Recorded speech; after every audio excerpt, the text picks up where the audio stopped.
destruction, answering the call. Osceola's whispers, the truth we unveil. With each podcast episode, we set sail. Unsanctioned voices, we won't be ignored. Taking through lies, we strike a chord. Unsanctioned truth, we're here for the fight. John and Tom shining through the night.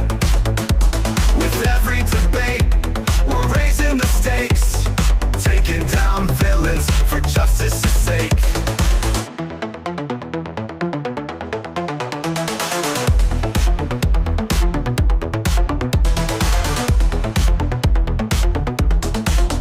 Politicians trembling, they know we're awake. With facts on our side, we're here to shake. From local elections to making it clear, together we rise, let's spread the fear. Shining the light, the darkness won't last. In Osceola's depths, we're breaking the cast. Unsanctioned truth, we're here for the fight. John and Tom shining through the night. With every debate, we're raising the stakes, taking down villains for justice's sake. Shining the light, the darkness won't last. In Osceola's depths, we're breaking the cast. Unsanctioned truth, we're here for the fight. John and Tom shining through the night. With every debate, we're raising the stakes, taking down villains for justice's sake. So tune in each week, don't miss the show. John and Tom will help you know.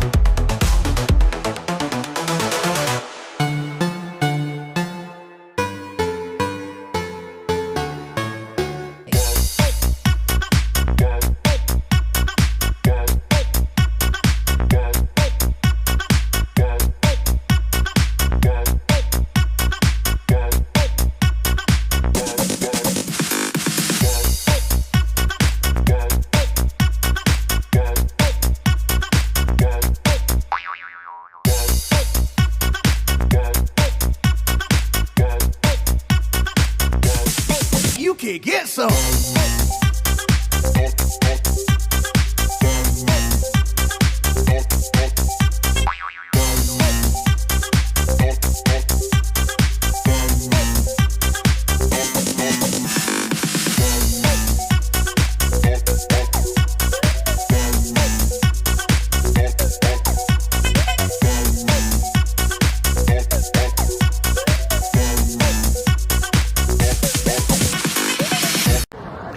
So here we see some of the same people who were at the school board meetings.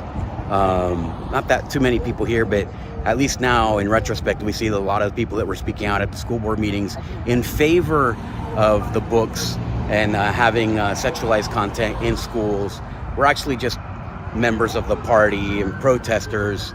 They weren't necessarily just random members of the community. So it would have been great to been able to know that in advance so that we could have addressed that, or that I could have addressed that at the school board meetings, but unfortunately it just wasn't the case. So, but here they are. This is the group here. The response from the street wasn't necessarily supportive or negative. It's really a mixed bag. There's people here that will are beeping or reaching out. They don't really have an opinion. You can just tell they're just beeping because there's people on the street. Then there's like literally people stopping by and saying Trump 2024 and so on. And then there's people out here, you know, screaming obscenities about Elon Musk, and you know that they're so, you know, part of the mentally ill group. So.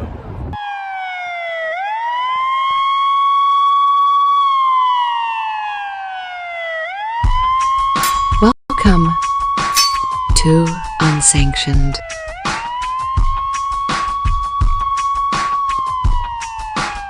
Well, another day, another activist federal judge thinking that the judiciary should be setting immigration policy rather than the elected officials. We see it all the time with these judges all across America trying to throw sand in the gears of President Trump's lawful use of executive power. And then late Friday, we saw it here in Florida, where a liberal judge in South Florida ruled that Florida's laws against entering our state illegally are somehow not permissible under the federal Constitution. Now, we totally anticipated this.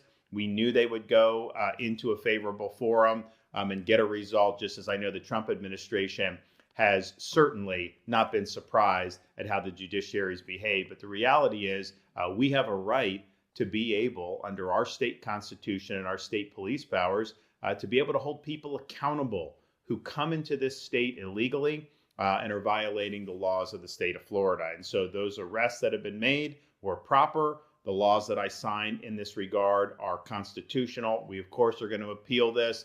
I think it'll probably end up in the Supreme Court, just like all these other things. But make no mistake about it, we are not taking the pedal off the gas one bit when it comes to enforcing federal immigration laws. We have been deputized in many of our agencies at both state and local. We have strong agreements with ICE. The mission continues.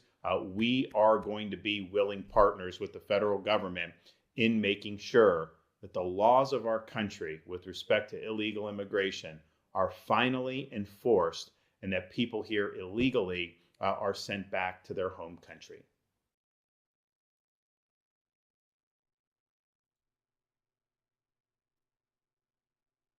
All right. Yeah, absolutely, John. We're going to talk more about that big nothing burger that was the Tesla takedown in Kissimmee later on in the show. But glad to hear the governor talking tough.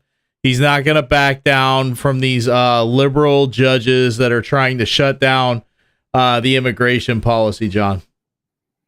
Yeah, he's been way out front combating these judges, commenting on the legislature, as basically dressing anybody who would stand in the way of him leaving a legacy over the last 2 years of his term. Yeah. So right now it's judges interfering with their deputized state in terms of cooperating with federal law enforcement. We'll see what happens. He does have the majority on the Supreme Court, and we'll see. We'll see. Yeah, absolutely. And we will. Yeah, we're going to talk a little bit about that Tesla takedown. They were here. I think that a lot of people saw the videos with Benny Johnson and Trump's nephew for Jatablo. It was a crazy event, Yeah. just what you would expect from people who show up promoting gay porn in elementary schools. That's exactly who showed up to the Tesla takedown. And they're not all bad people. Don't get me wrong. I'm playing. No. But I did get the chance to interview their leader, and we'll show you that later on in the show. But welcome to another episode of Unsanctioned Florida. It's been a long time since we've been here with you. We're going to do a quick prayer, and then we're going to get right to the show. Lord God, thank you. Thank you for waking up the people of the United States. Thank you that the people who participate in Tesla takedowns are not the people in control of our government. They have been for 4 years. That was a disaster. So thank you for saving us for that. We are eternally grateful to you for all the blessings that you bestow upon us and our families, not just Tom and I, but the families, the American family. And you blessed us with good leadership, and you see how our country's doing. And so we're happy to report on those things, specifically on the state in this show. So thank you. Eternally grateful. In your son's name, we pray, Jesus Christ. Amen. Amen. Let's get to it, Tom. All right, let's get right into the state stories.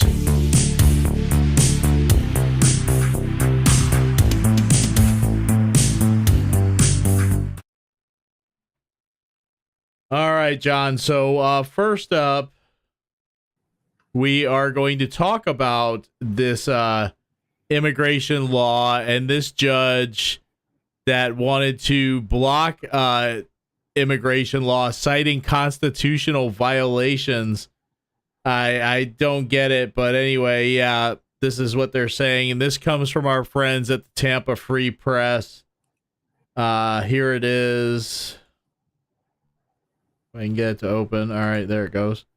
All right, so yes, this judge blocked it. It says this federal judge last Friday temporarily blocked a newly enacted Florida law that would have criminalized undocumented immigrants entering or re-entering the state, ruling that the state measure encroaches on the federal government's constitutional authority over immigration policy. U.S. District Judge Kathleen Williams issued a 14-page order granting a temporary restraining order against the law, known as Senate Bill 4C, just 2 days after the Florida Immigrant Coalition, the Farm Worker Association of Florida, and 2 individual plaintiffs filed suit. The plaintiffs argued the law violated the U.S. Constitution's Supremacy Clause and Commerce Clause and requested an emergency halt to its enforcement. In her decision, Judge Williams found that the plaintiffs persuasively posit that Senate Bill 4C unlawfully encroaches on the federal government's exclusive power to regulate immigration.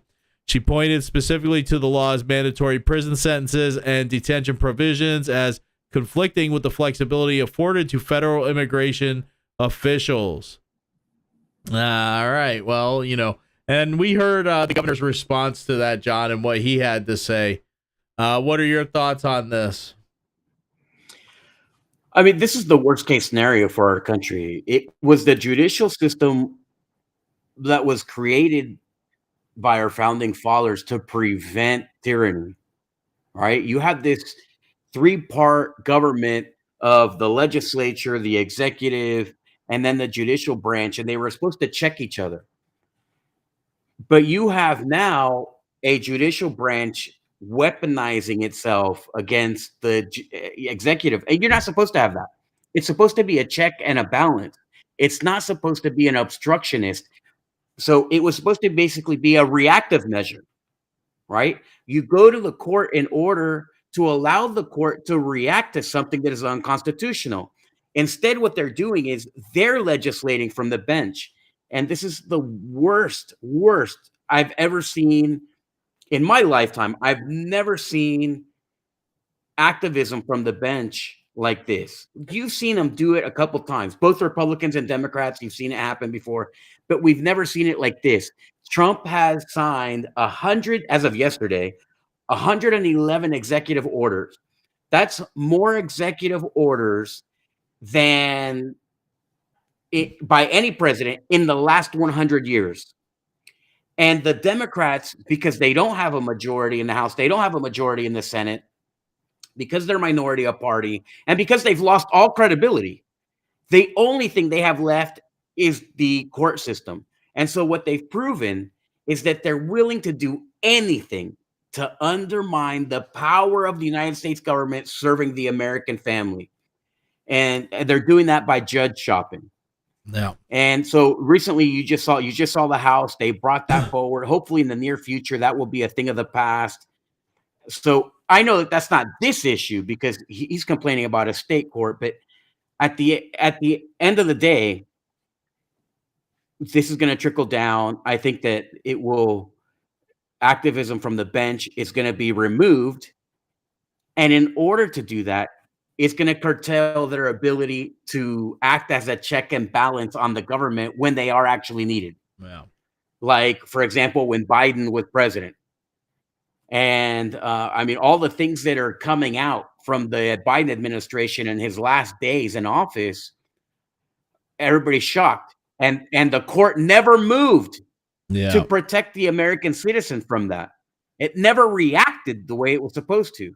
Instead, they reacted by helping him and by enabling, not him, because, basically he was a walking zombie, but his administration. And so, I mean, it should be a crime. You should be allowed to be impeached. The margin, in my opinion, the margin of impeachment, the bar for impeachment should be less. And that's so that we could prevent judges from thinking that they're untouchable. Yeah. No, I agree.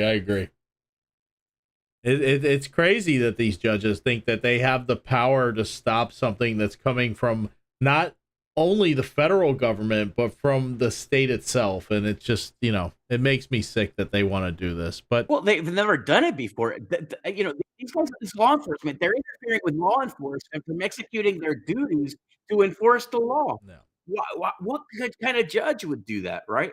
What kind of judge would do that? Well, we know yeah, leftist judges, they love to do that, right? yeah, Let me talk. I'm going to talk about a personal story. I don't know if I've told this on the show, but I was in an accident, in a car accident in August, just prior to the primary. I was driving my army truck. You see my army truck. A lot no. of the people in town see my army truck. It's a giant deuce and a half, 2.5 ton off-road army truck. Okay, you can't miss it. Well, some kid was on. Have I told this story on the show? No, maybe Some you kid might was on have. his You phone. might have. Some kid was on his phone. This will make sense why I'm telling this story. Yeah. Some kid was on his phone, hit the army truck. If he had we're talking about 1 or 2 degrees of difference, he would have killed himself because that army truck is an army truck, right? No. And so he would have, it literally tore half of his car off. Wow. And if this kid had not been on his phone and he had been paying attention, he would have missed it. And if he had been just a couple of degrees in a different direction, he would have killed himself. This kid freaked out, whatever, but everybody's fine. Everybody's fine. When the cop came, he saw that I had a big giant Trump sign on my army truck. He gave me a ticket. The kid was an immigrant without a license driving on his phone. The cop saw that the kid was more aligned with his personal views than he saw me. He saw that Trump sign and reaction was immediate. I literally called my wife right after and I said, "Oh crap. I'm screwed. This cop just reacted to my truck more than the accident, more than the chaos of the accident. He reacted to my truck, and I know I'm going to get a ticket, even though this wasn't my fault." You know what's funny, John, is you only see this coming from the left. You only see this coming from the left. You would never see. I mean, the only time that you would see a Republican or a right-leaning person do something like that is in a movie. Yeah. But in real life, it's the Democrats who do this. And so the system can be easily And you know why you see it in the movie? It's because it's people on the left that are writing the movie. So there you go. Absolutely. Absolutely. So this guy literally hit me. I had to go to court. I fought the ticket. I won. And, I'm outraged. So this kid on his phone gets away with it. And that's what this judge is doing. It's the same as it's crazy. Some people probably out there saying, "Oh man, are you sure? I don't think so. Are you sure it wasn't your right?" It's hard to swallow. It's hard to believe it. My wife got to the accident scene and she was like, "Oh my God, you're going to get a ticket." Yeah. That's the language of this cop. That's the spoken language. And that's exactly what the courts are doing right now. They're completely abusing their power. And by the way, I love cops.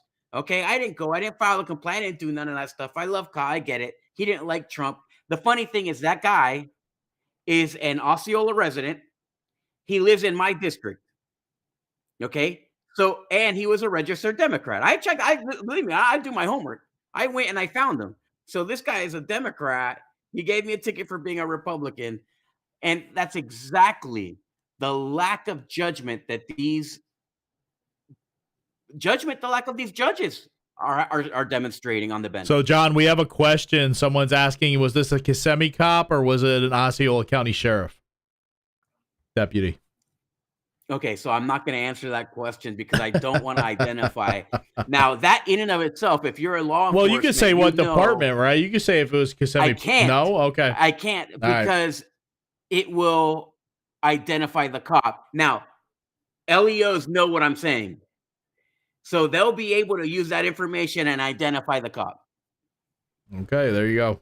All right. All right. So, all right, let's move on from that because, it's not just these judges that are trying to obstruct the governor.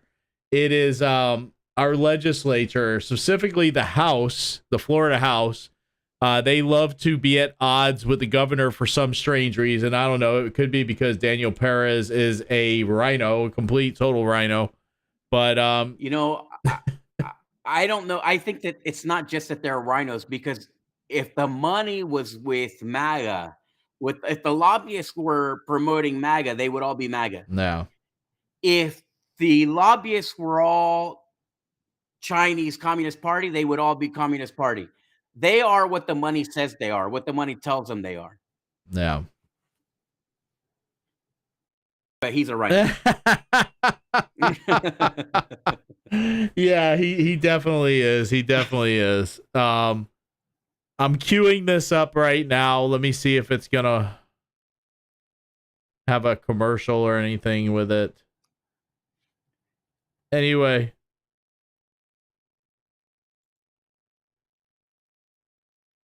Yeah, all right. So here we go.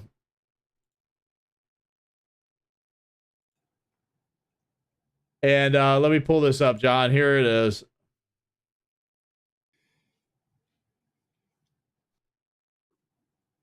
Latest of war. All right, the video's not playing. So anyway, I'm just going to read it out. Oh, there it goes. It's playing. Yeah, but it's buffering, and I don't know why. But anyway. Okay. With just a few weeks left in the Florida's annual legislative session, top Republicans in Tallahassee still don't see eye to eye on the biggest priority, nailing down the state budget, with tax cuts being a major sticking point. And, the governor has said on several occasions that he wants to cut property taxes for those with homestead exemptions, with the long-term goal of possibly eliminating property taxes altogether. I think everyone would love that. But House Speaker Daniel Perez has his sights set on lowering the state's sales tax rate from 6% to 5.25%, something he says would save about $5 billion per year. Hold on a second. All right, so there we go. What they're saying at a news conference at Panama City Beach on Monday, DeSantis went as far as to accuse members of his own party of obstruction.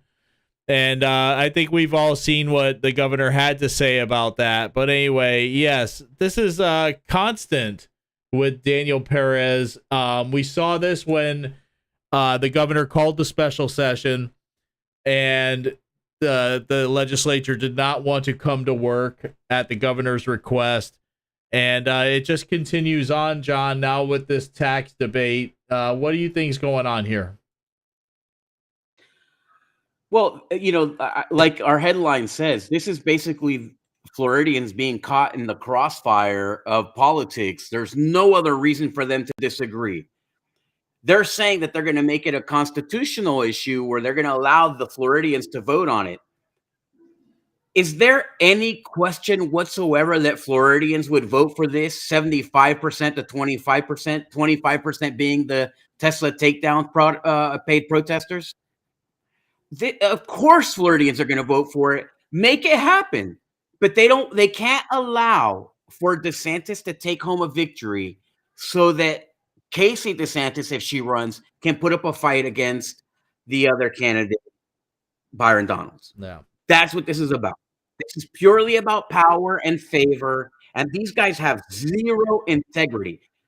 I say this at the demise of my own political career. Ben Albritton has absolutely zero integrity.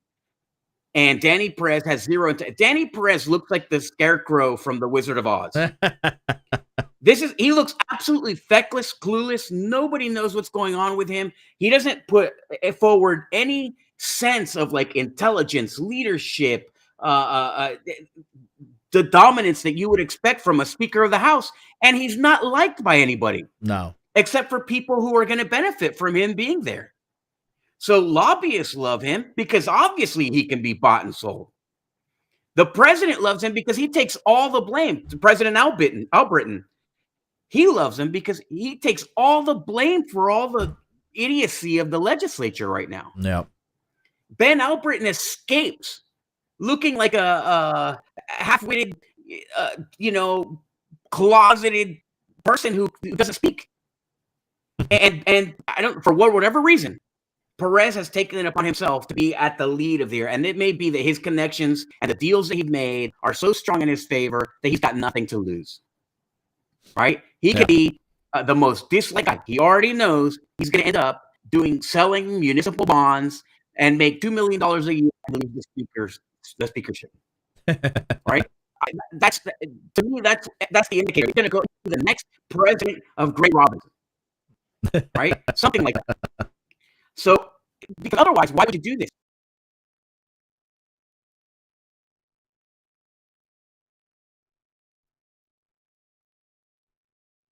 Right. Well, John, we looked at his numbers prior on a prior show. We looked at his numbers, and he did very well in his district. He actually won. Yeah.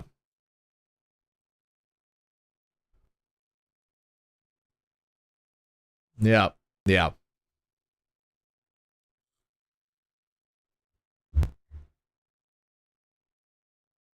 Of course, he's going to do well because that's Miami, right? It's like Yeah. it doesn't matter who it is. Are you Cuban? Okay, you're going to win with 90% in that Yeah. district, right? Are you the next guy in line? Okay, everybody plays along.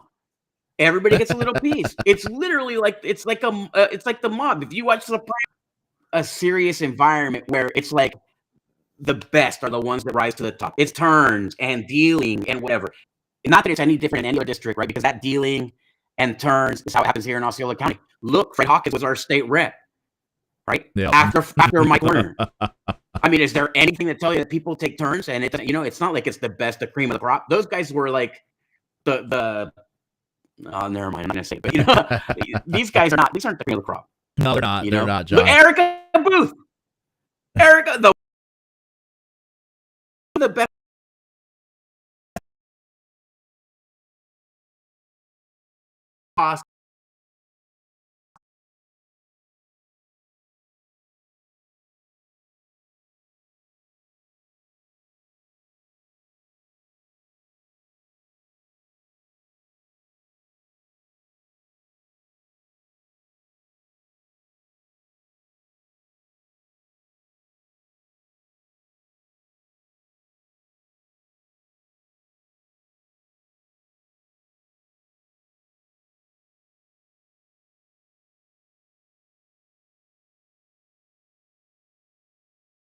And for seconds, I mean, and sloppy seconds.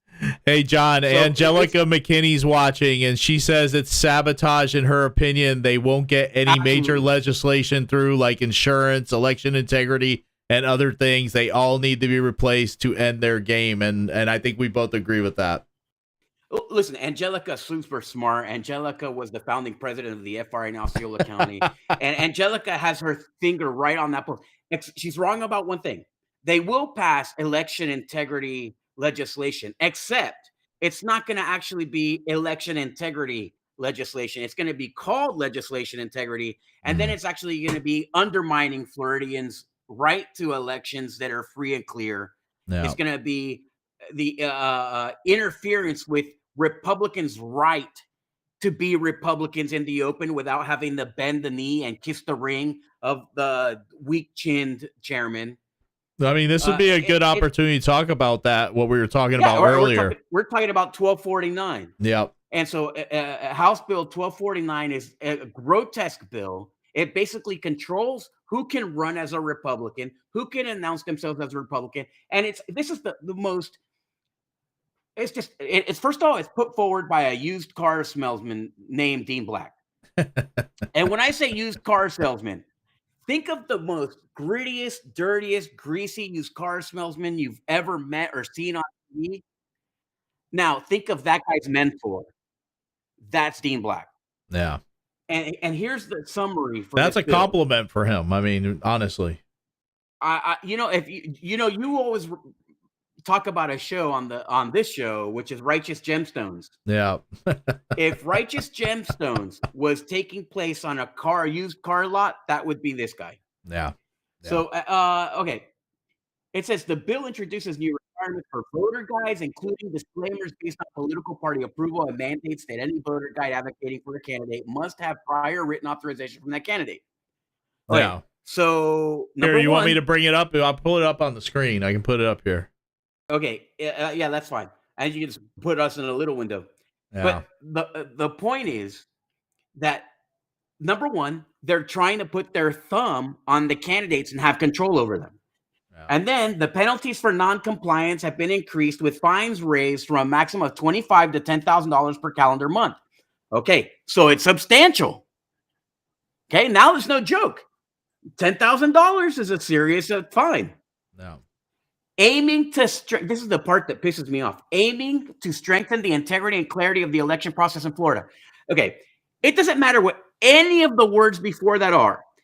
Any bill that does not address the dark money in Florida has zero intention of bringing integrity, clarity to the election process in Florida. It's a straight up lie. If you're still allowing lobbyists to donate to a PAC that will donate to another PAC that will donate to another PAC that will donate to another PAC, for the sole purpose of obscuring who gave the money and where the money came from, that is a lie. And the legislator who brought this is a big liar who does not deserve, number one, to represent Floridians in any capacity, and number two, should not be able to put his hand on the Bible and make the oath, swear the oath that a state representative does. Yeah. And that's all I have to say. I was looking to see who's on this committee. It's a government sub operations committee. Let me see if we can bring it in, because that's who this bill is with right now. They haven't seen it. They haven't spoken about it. It hasn't been called up for any vote or anything yet. So I'm pulling it up right now, and here's who's on it right now. The chair is Linda Cheney, Jeff Holcomb, the Democrat ranking member, Carol Campbell, and on there is Jose Alvarez from Osceola County. Uh-oh. Wallace Aristide is not from our county. Fabian Basabe, a Republican. Jose, by the way, is a Democrat. Yeah. Bill Connerly, Ashley Gant, Democrat. Richard Gentry is affectionately a known Republican. as No Way Jose. No way, Jose. Yeah. So anybody else that we would recognize? Susan Placencia. My opinion, okay, I've never met her. She replaced Renee Placencia. My opinion, not great. Mm-hmm. Okay, establishment will do whatever she's told. She got placed there by her brother so that he could hold the seat and go take a high-paying job. Not to me, that's not good. Now here's the system. I can't run for a state house seat, right? They'll pay $5 million to beat me in a state house seat because they could never allow somebody who says this about their club, which is what it is. It's just a big fancy club. Okay, survive. And then Paula Stark. And Susan Valdez is there. She's a Republican. Meg Weinberger. Okay, so Meg Weinberger, big Republican donor, very good family, great background, super dedicated to the cause.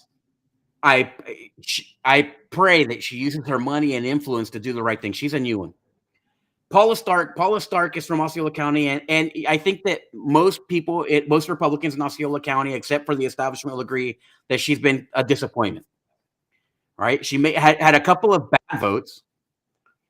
Okay, that's not it's a couple of bad votes. She voted her niece on that. I can't hold it against her. She voted her conference. But the problem is that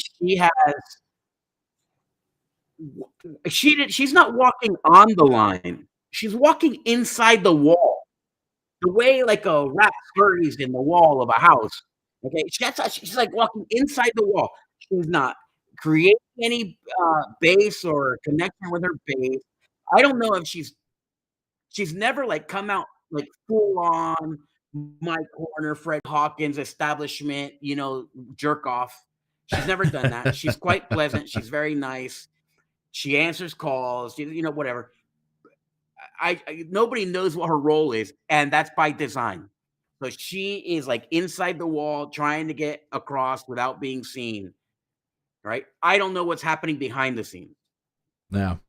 So I don't know, but I think that a lot of Republicans have mentioned there's two Republicans, right? There's the Republicans that are a part of the establishment. They don't care whoever's there, greatest person in the world, and they're going to follow. By the way, we broke a record for people watching our show. All right, great. Just now, so I don't know. I that's what I see. I can't give her the worst grades because I've had too many conversations with her where she's been honest. as far as I know. No. I'm not a fan of her voting record necessarily. I tried to give her the biggest chance I could. Her boyfriend or husband or whatever he is taking A over the boyfriend. REC in Osceola County, to me, was a detestable move, wrong move Yeah. Yeah. by him and her together. She should not have allowed it. Not that she can prevent another man from doing what he wants to do, but a horrible decision. All the blame. He's not even acting as the chair. He's not doing any of the work. Mark Cross is sending emails with his name, but from his email address. It's really a ridiculous setup. And it just shows that the weak chin chairman in Tallahassee is trying to grow more weak chin idiots at the local level to run their party. And they have that. They were mission success. Yeah. And she played a part in that by not preventing it from happening. So I think It's that's true. going to be the point of her legacy at this point. Unfortunately. Yeah. Yeah.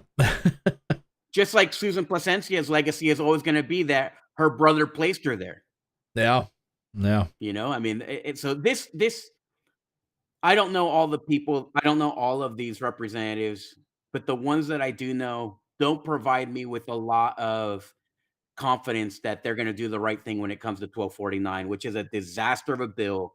And we talked about it before the show. We're going Yeah. to do an X Live on this, and we're going to invite all these reps that are on this committee, and we're going to invite reps to take part and come in and explain 1249. We'll invite Dean Black. We'll even let him try to sell a car while he's on, and see if they have any interest in talking to people. So I don't know how many people will come on. I don't know how many people interest, but I know that people are really pissed because they're basically, this is a party being really rotten. And I think it's basically Dean Black trying to get back into the graces because he was going to run against Evan Power. They don't like each other. And, maybe he's trying to do this for the party because he's an ultimate no integrity guy, in my opinion. Yeah. Yeah. No doubt about that. Yes, we did talk about doing an X Space Live. What are your thoughts out there? Should we do an X Space Live talking about House Bill 1249? I mean, we both think we should. We're gonna talk about doing it. We're looking at a date and a time. Next week. Next week. We're gonna do it next. All right, cool. All you right. heard it here first. So we'll send out invites. We'll let everybody know exactly when that's gonna happen, time, and everything like that at a later point. So. All right, so one Florida city, John, is quite divided over the ICE deportation deal. They're saying that they are embarrassed for their city. Not just crazy judges, you mean? No. I wish it was just the crazy judges, but we have crazy city council members too. So this is over in Fort Myers, John. And if I get this to come up, hold on, here we go. All right, so yes, and this is from our friends at Fox News. South Miami, they're saying, is asking for legal guidance after Fort Myers officials come under fire for blocking a city agreement with ICE. And yes, after President Donald Trump signed an executive order targeting criminal migrants throughout U.S. communities, this Florida city showdown with the governor has created a ripple effect throughout the Sunshine State. Last month, a Fort Myers City Council meeting spiraled into chaos as officials sparred over a provision allowing U.S. Immigration and Customs Enforcement to train local law officers to identify criminal aliens and aid in deportation. So, yes, city officials in Fort Myers initially failed to pass the program on a 3-3 vote, with one member not in attendance following a heated meeting that left two members in tears. I was embarrassed for our city, Fort Myers Mayor Kevin Anderson told Fox News Digital. I believe the residents of our city want leadership that is strong, can listen to the difficult issues, and make decisions. Voicing their opposition on the record, council members Darla Bonk and Diana Giraldo became visibly upset as they denounced the program. It is a tumultuous day and age, and this is a day I hate to be in the seat, Bonk said, as she noted the risk of Fort Myers losing state and federal funds. But my city is not for sale. I can't stand behind this as an immigrant, the only immigrant sitting on this council. Geraldo said, yeah. It's not for sale because she already sold it. They've already sold it multiple times. They can Yeah. no longer sell it. This is the stupidest thing ever. What she wants to do is sell it to the illegal immigrants. She wants to sell it to the illegal aliens. That's what she's selling out. You cooperate. That's it. This is the law. Can you imagine what this freak show would have said if the city was refusing to comply with a Democrat? With Joe Biden? Imagine Joe Biden said, listen, I get to smell every kid's hair in your town. I get to sniff the scalp of every kid in Fort Myers. And your sheriff needs to line them up. And the sheriff said no. She would have been outraged. She would have said that this is the city safer for all the residents of Fort Myers and the state of Florida. And she's crying because she's an immigrant? Go to hell. Yeah, absolutely. I see this. So,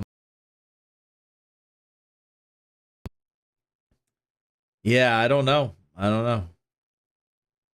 All right. Well, anyway, moving on. I found this story very interesting. I wonder if that's a single member district or what.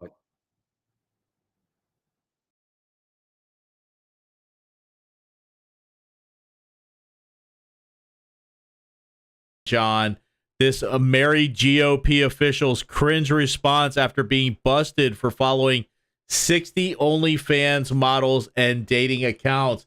Can you guess who it is, John? It is. Well, I already know. I think You a lot of already people know, but it is Smokin' Joe Gruters. And yes, this is coming from our friends at Daily Mail. This is from across the pond. They're talking about this, John, if you can believe that. So, yes, here we go. It's coming up now.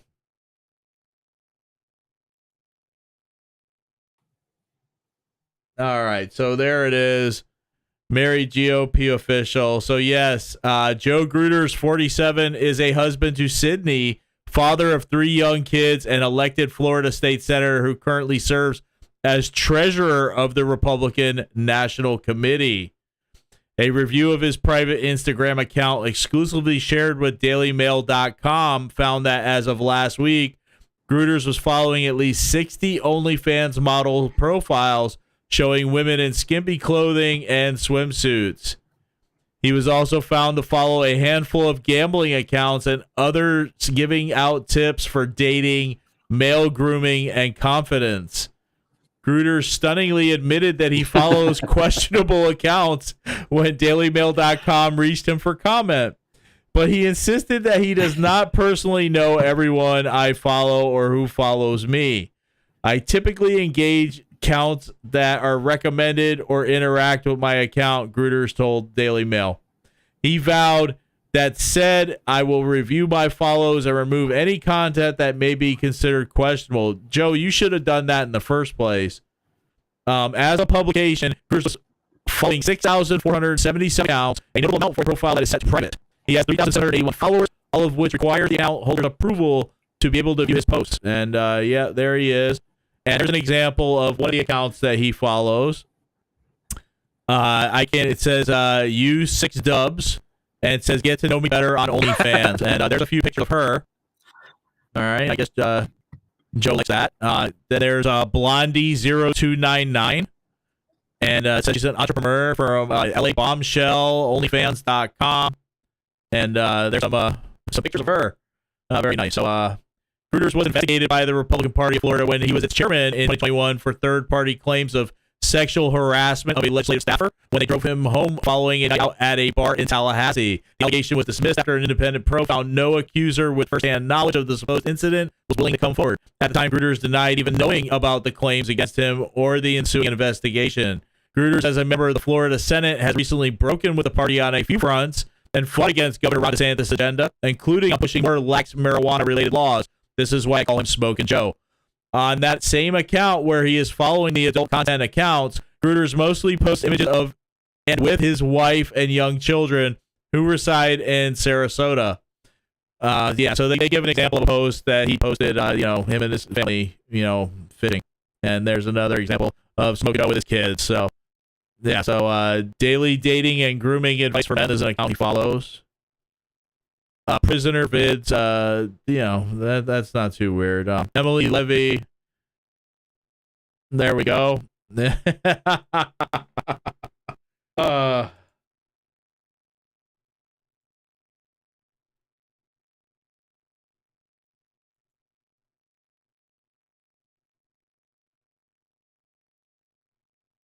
what do you mean? Yes. Yep. Yeah, you never went away.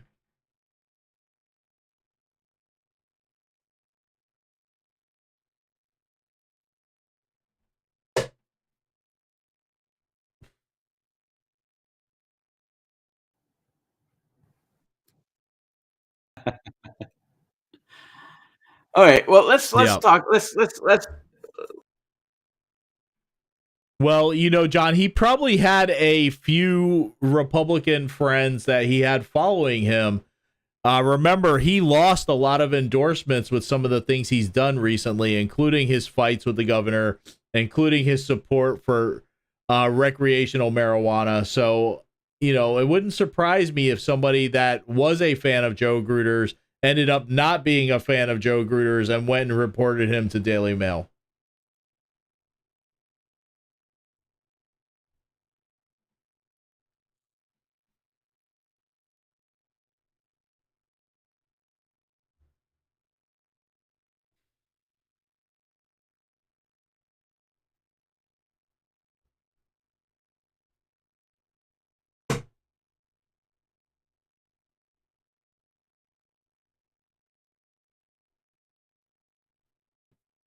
Yeah.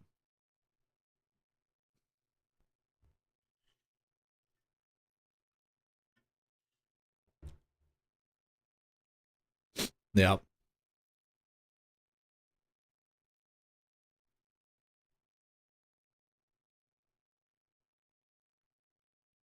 Yeah. Yeah, I think that the okay. So the only reason that this is even pertinent is because he's running for CFO, and he pretty much had it in the bag until this like Florida shakeup where the governor gets to place people, and he said next month he's going to pick somebody. What are Right. the chances that he picks Gruder's balance working with Trump, being an ally of DeSantis, which is a hard bridge to cross, apparently? I'm not an insider, so I don't know how hard it is. It seems like it would be easy for me.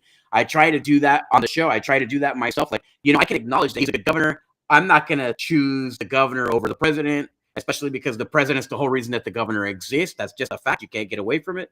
Yeah. But at the same time, I'm also not going to choose the legislature, which is full of rhinos, which protects itself, which acts with zero honor and integrity, especially the president and the speaker, versus DeSantis, who at least is a super hardcore right-leaning guy. Yeah. Right? I mean, so these guys are not perfect. And I don't like this. I've met Gruters.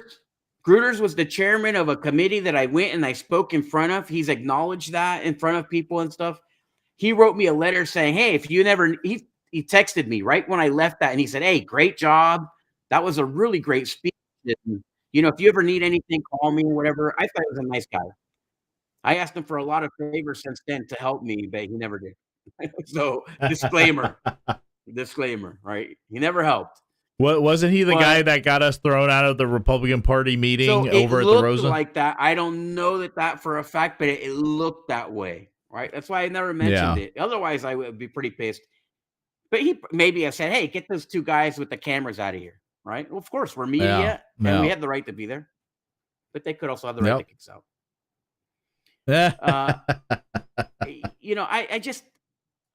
I'm looking for a guy in the legislature who I can really believe in. And I think a lot of Floridians in that same position where they're looking for who's the good guy? Who's a good guy?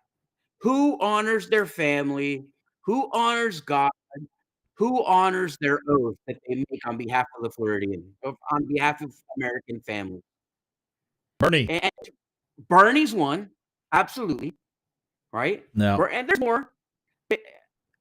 I mean, we need them to be the speaker. We need them to drive this. We need them to be the governor. We need them to be the senator. We need to fill all these positions. We need them to be the county commissions. We need them to be the city councilmen. We need these people to take their rightful place and get Yeah. involved and start taking care of business, because these guys. Even Bernie's not perfect. As much as I like him, as much as I have respect for him, he's not perfect. Yeah. I'm certain, right? And I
far more, a better example myself, but I'm not perfect either. I mean, this half of the show and half of the charm of the show is just me letting go of my anger on these guys who have been so effing disappointing. No.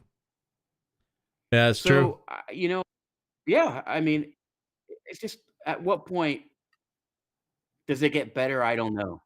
No. Well, And obviously, Gruder's just proved that he's not that guy that I'm describing. no. No. And I wish that he were. I wish that just because I know him. Yeah.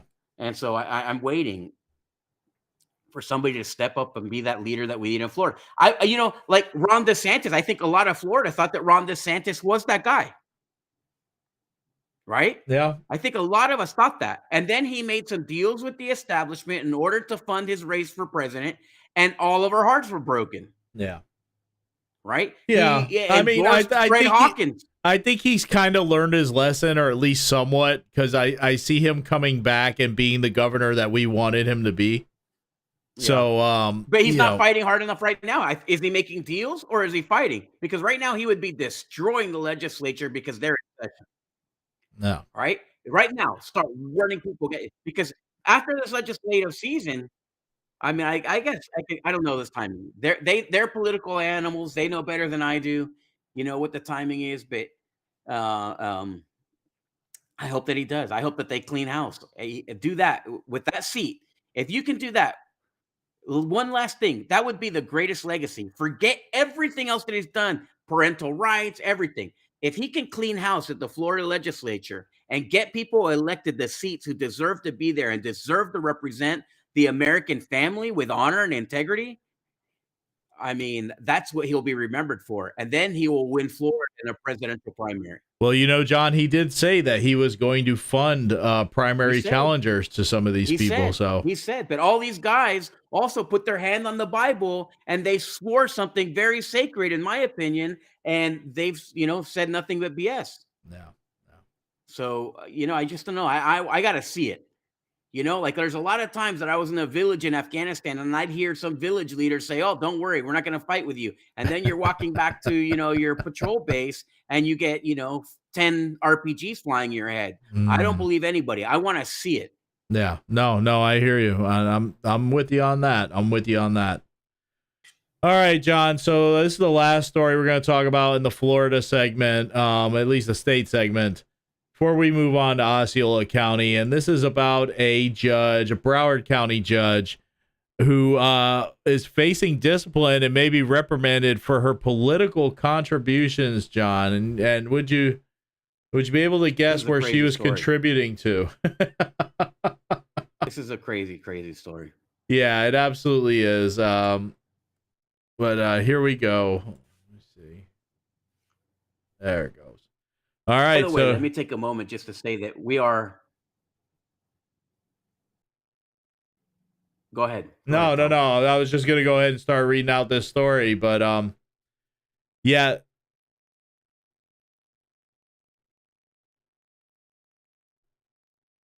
Awesome. Yeah. So this Broward County Circuit judge, already facing a potential reprimand from the Florida Supreme Court, also could be disciplined for making political contributions, according to documents filed Friday by the State Judicial Qualification Commission. In January, the commission recommended the Supreme Court reprimand Judge Stephanie Moon based on 2 allegations. Those allegations involved reminding an attorney in court that he had not returned a phone call related to a re-election campaign and improperly contacting the therapist of a man who was a party in a case and whose mental health was an issue. But the documents filed Friday also alleged Moon violated judicial canons by making political contributions, including to committees backing former Democratic presidential candidate Kamala Harris, former President Joe Biden, and Act Blue, a Democratic Party fundraising arm. Surprise, surprise. The commission, which investigates judicial conduct, and Moon reached an agreement to recommend that she face a public reprimand and pay a fine of $2,150, the amount of the political contributions. The commission believes a public reprimand and a fine will be sufficient to deter similar misconduct by the respondent with this judge in the future, and will also serve as a reminder to future candidates for judicial office that they must protect the integrity of judicial elections by refraining from inappropriate campaign activity and improper political contributions. That's what one of the documents said. They'll make their ultimate decisions about disciplining judges. So yeah, that's the Supreme Court. So that's all she gets, John. She gets a fine of $2,115 and public shaming. I don't know. And he said, these are the judges. These are the judges that we're talking about. I mean, these are the judges. This is right here. This is a judge that obviously makes contributions to Democratic causes. Obviously leans far to the left. And we've seen where that goes when we have judges like that.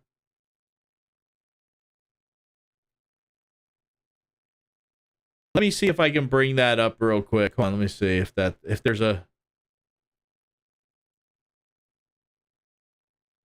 Yes.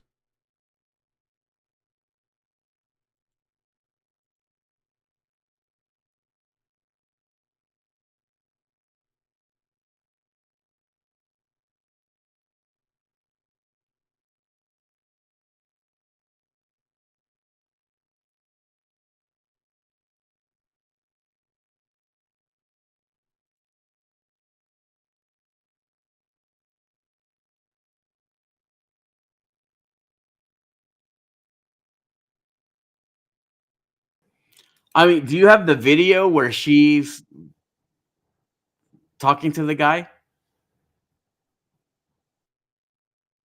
Essentially, here's the crazy thing is that they have a video where this judge is pressuring the attorney during a hearing. There's a hearing. She says how she. Now. Yeah, let me see. Let me see if this is it. All right.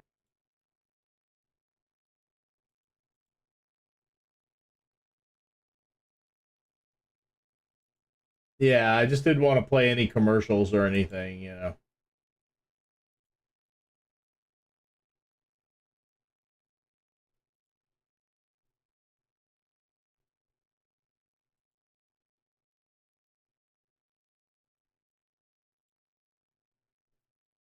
Something different. Voters would ultimately disagree, returning Moon to the bench with nearly 65% of the vote. But a state commission that investigates judicial misconduct was so disturbed by the inherently coercive nature of the interaction, it announced this week it wants Moon disciplined. Moon apologized for actions inconsistent with the impartiality, integrity, and independence of the judiciary, and agreed with the commission's recommendation that she receive a public reprimand from the Florida Supreme Court. That court will have final say over whatever discipline Moon ultimately receives. She has not returned several requests for comment. Tony Pipitone, NBC 6. All right, so yeah, that's this judge, John. You know, yeah, it sure is. It That's sure rough. is. All right, let me see if I can get out of that one. Rough. Anyway, so before we move on to Osceola County segment, John, we have this important message from our friends down in Sarasota. Did you know that Dr. Death is coming to Sarasota, John? Yeah. He's on the way. Dr. Anthony Fauci is coming to Sarasota, but our friends down in Sarasota have a plan for that. Do you remember forced masks, forced mandates, forced lockdowns, and forced vaccinations? Absolutely. And do you remember who funded it all and the mastermind of it all? I'm talking about gain-of-function research, the Wuhan lab in China, and of course, pushing that bioweapon that they tried to call a vaccine. We remember it was Frankenstein, Dr. Anthony Fauci. On Monday, April 14th, Dr. Anthony Fauci will be a guest speaker at the Van Wezel Performing Arts Center here in Sarasota, Florida, and we are not going to stay silent. That's right. We're inviting you today to the Freedom Festival on Monday, April 14th, right here at 5 Points Park on Central Avenue in Sarasota. Starts at 11 a.m. We're going to have guest speakers, live entertainment. Come hear your perspective of how we remember COVID-19. We don't remember it the way Anthony Fauci does. Listen, he can push his First Amendment right to speak there. We're giving you your First Amendment right to speak here. Again, Monday, April 14th, 11 a.m. right here at 5 Points Park in Sarasota. We hope to see you then. If you want more information, please visit thehollowalliance.com, thehollowalliance.com. We'll see you there. Come on, guys.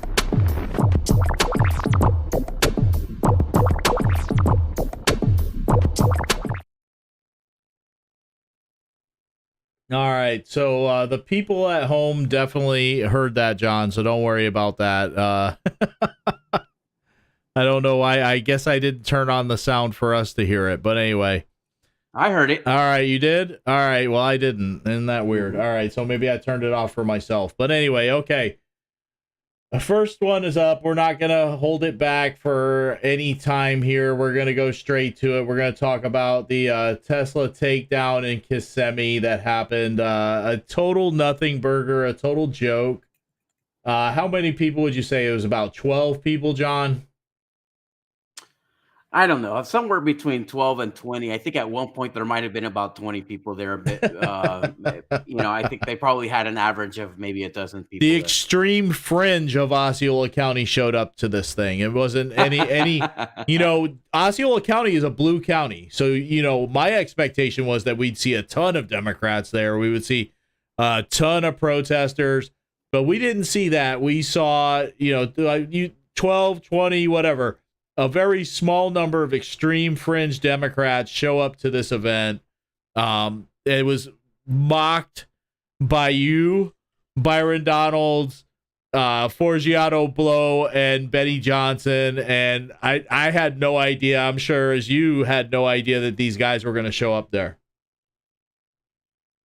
No, first of all, who knows what was going to happen that day? I thought, what are they going to do? Throw Molotov cocktails?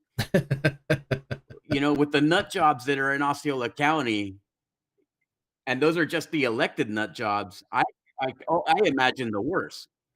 Yeah. Right? But then you have crazy people like the people that you're going to see, and it was just a nothing burger, like you said. They were pretty calm. People on the street were driving by.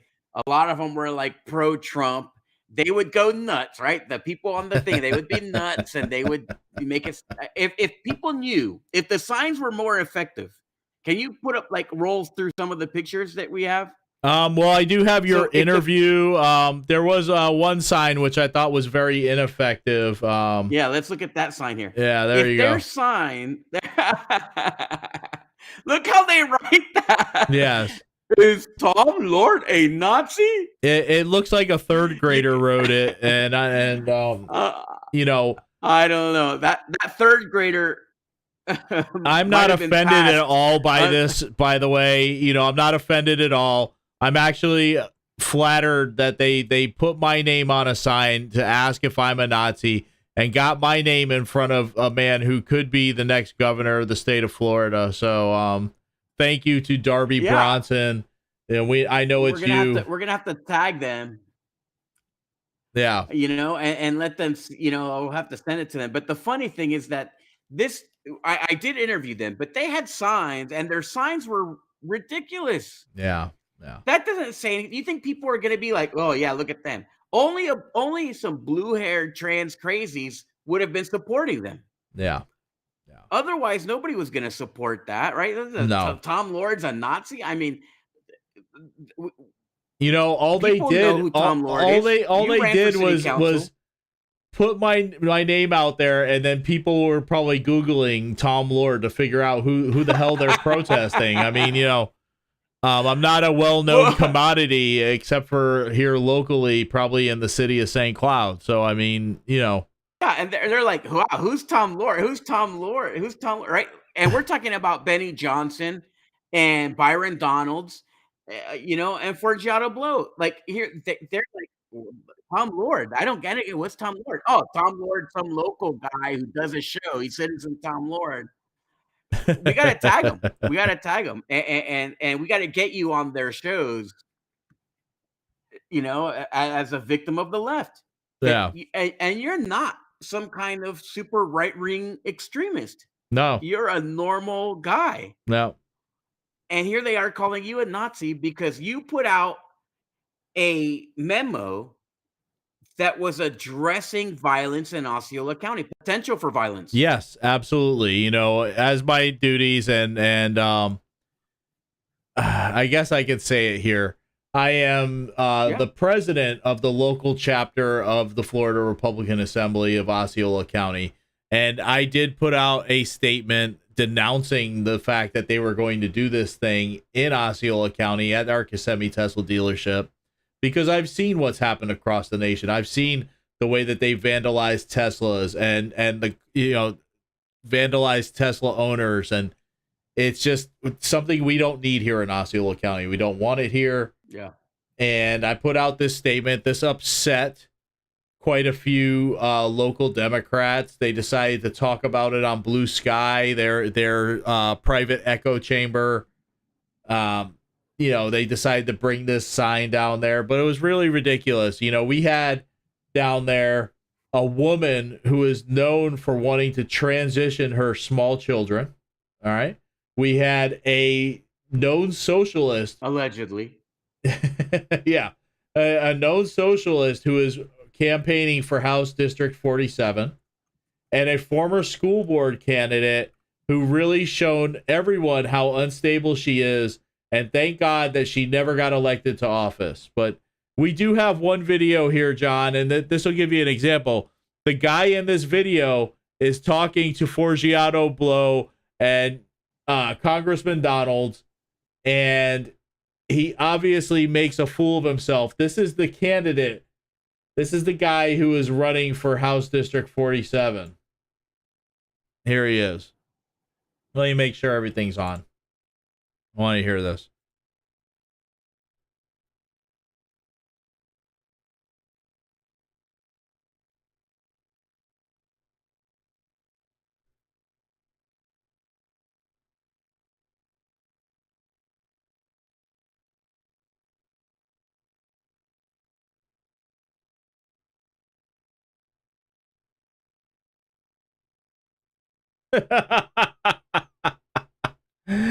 Yeah, he has no answer for him. He has no answer for him whatsoever, and no surprise there. Here's this was more crazy. Yeah, and there's even more. You know what I mean? Crazy. Before you play this next one, these guys were there at an organized protest with weeks of notice, and they had zero idea on why they were there, what they hoped to accomplish. It was crazy. It was crazy. Yeah. Okay, go ahead. Let's play. Let's watch the rest of them. I love these. And listen, this is Darby Bronson. Darby Bronson's the organizer. Calling people Nazis. Look at this. Look how amazing this is. This man's going to be your next governor. hand. You want to do it? You want to shake Look hands? at that. That's incredible. Listen, you know what? This is And an not incredible only- I'm moment. happy to shake your hand because I would rather do positive things. Even though my opponents will probably clip it and be like, see look what he's doing. Yeah, that's incredible. the homeless off the streets. Bill, And if can you I can get build- Bill the guillotines? I wish you guys to be race Can you apologize in I don't think you're a Nazi. You know, he wouldn't apologize for calling him a Nazi, and this is funny, John, because this is Who something did he call a Nazi? He called Congressman Donalds a Nazi. So Darby Bronson called Donald a Nazi? Yes. Man, Yeah. it's crazy. Yep. And Congressman Donalds has been putting these videos up from the event.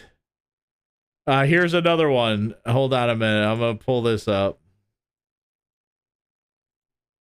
Here's the funny thing. I also interviewed Darby, which we'll play that. You have that right, Tom? Yes, absolutely. I got that.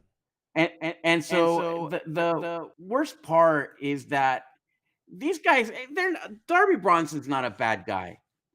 And here you have the probable future governor of Florida in front of you. Instead of saying something that would be valuable that he would remember and that he would care about, you call him a Nazi? You know? I mean, well, John, he chose to bring a sign down there calling me a Nazi, or at least implying that I am. Here's the thing.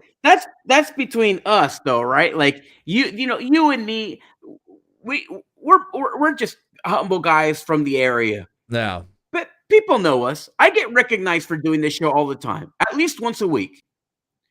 So like regular people walk. When you go into Publix, I have people say, "Oh, I saw that show," or whatever. Yeah. I was at my kid's school and I was buying, trying to like support the stands that they had some event there, and I was buying some stuff. And he's like, "Oh, aren't you UNsanctioned or whatever?" Yeah, okay, I get it. They call us Nazis. We do a show. We use humor. We do exaggeration bit, right? You and me, we're super Republican guys. Call us Nazi. This guy's the future governor. Okay, this guy's the future governor. It's not. You can call us Nazi, and it's funny. You and me are laughing our butts off that sign, right? Yeah. The first thing I did, I stopped. I took a picture. I texted it to you. We were laughing about it. You're gonna call the future governor of Florida Nazi? Come on, man. It's just like take the opportunity to say something of value, right? Yeah. It's like It's like if the Yankees call me tomorrow and they're like, "Hey, you wanna take an at bat at the game next week?" I'm gonna be at the batting cages, right? I'm gonna be prepped to swing that bat. Yeah. This guy says Nazi. Yeah. This doesn't make sense. Unbelievable. That's what it boils down to. Is just unbelievable what these people do. Here's this guy.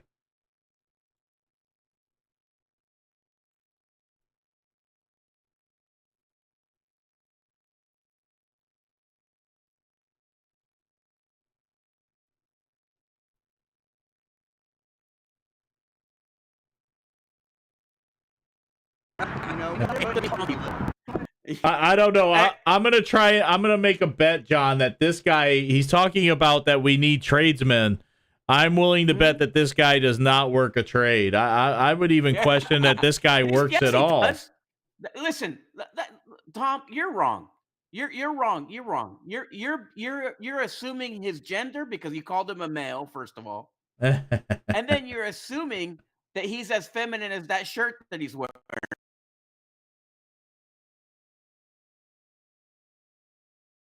Hmm? Yeah. Yes, he does.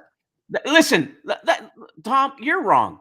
You're wrong. You're wrong. You're assuming his gender because you called him a male, first of all, and then you're assuming that he's as feminine as that shirt that he's wearing. Yeah. Shame on you, Tom. The fact is that guy is a tradesman. He works at Starbucks, and he's a barista. So that may not be the trade that you were thinking of, but that shirt, that shirt looked like it. Never mind. Yeah. But listen, the funny thing to me is here's a white guy saying that we need people to turn wrenches, and of course, the people who turn wrenches can't be white guys, right? We need illegal Mexicans to turn wrenches. We need some Nicaraguan peasant to turn the wrench. I can't have a white kid turning a wrench. First of all, why aren't we teaching our kids to turn wrenches of their own? Why would anybody think that turning a wrench is not an honorable job that anyone in our community would want to have? I would love to do that job. I thought there's honor in that job. Yeah. And this guy's he's saying basically that only white people can only be software engineers and Hispanics can only mow lawns. Yeah. Why is it that liberals are super racist? What is it about the liberals? What is it about the Democrat Party where racism is part of their party? Historically speaking, Yeah. it is, but it has to be part of their modern day platform, where the assumption is if you don't speak English, you're a nitwit who can only do a laborious job, right? When in fact, those labor intensive jobs like turning wrenches require a lot of skill and thought. Yeah, they do. You know, I wouldn't want some idiot. I wouldn't want this barista in this leopard print shirt working on my daughter's break. That's for sure. No, not at all. Not at all. So check this one out. This will be the last one before we play the interview. So here we go.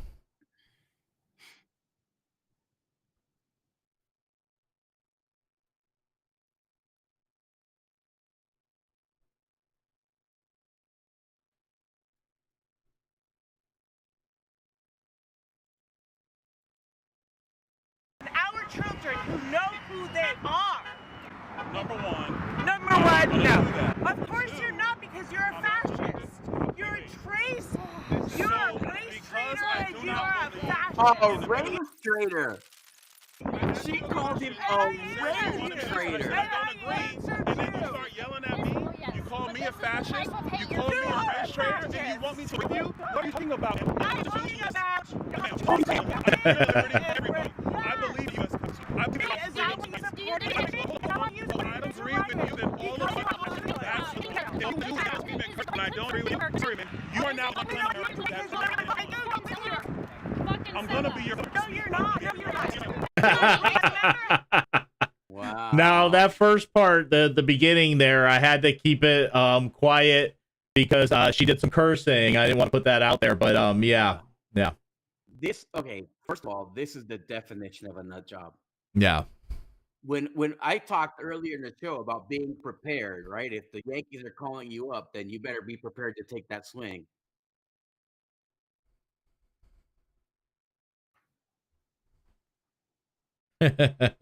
Yeah.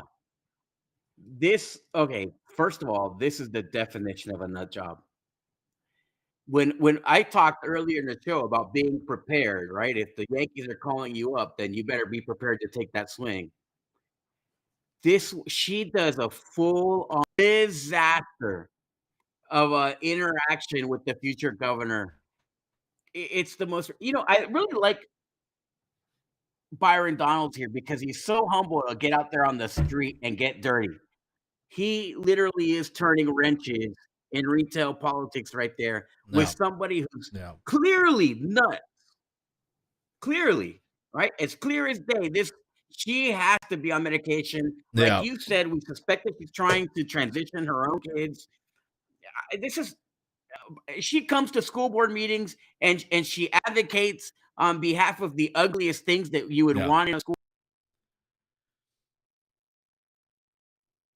Yeah, there was another clip with the former school board candidate, but we're not going to play that one just for time's sake. But we will play this interview you had with the man who I believe that he was the one who led this. I know in an article that I read that he is the leader of a group called Nominate, and this is Darby Bronson.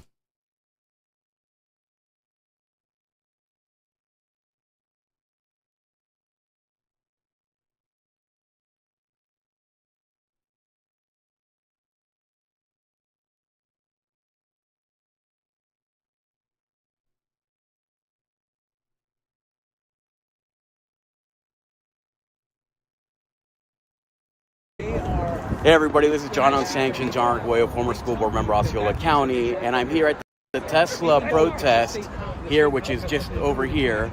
and I'm here with one of the organizers, Darby. Introduce yourself. Darby Bronson, one of the Tesla takedowns.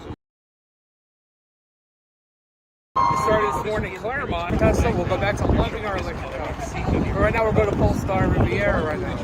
And what do you guys perceive is wrong with what Elon Musk is doing right now? All right, we all believe in the government should be cut, right? Waste, spending, and fraud needs to go away. We all agree with that, right? But a more precision, more tactical approach to the way we're doing it would be better. We're cutting out people fighting measles right now. Measles got eradicated 50 years ago. Now people are dying. Kids are dying for measles. Let's take a more, surgical approach to these cuts, and help we'll all jump on board. So social security. Okay, so Social Security, one of the things that they just recently discovered was that there were 20 million people that were deceased on the rolls of Social Security. So it can't, everything that Elon Musk is doing can't be bad, can it? As long as, like I said, they found 20 million people registered. There's 9 bajillion registered voters that still don't vote, right? Dead voters that still vote. So yeah, how did that save a buck, right? You used to raise people that 2 million, not 20 million. I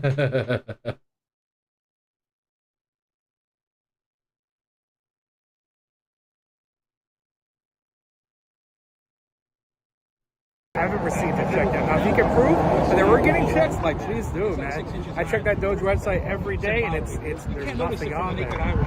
Awesome. Thank you, Darby. Thank you, brother. All right, so there we go.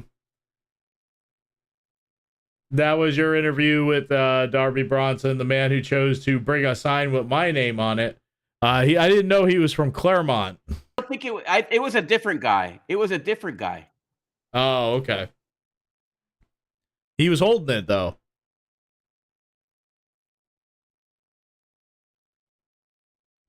Yeah. But he was holding it, John.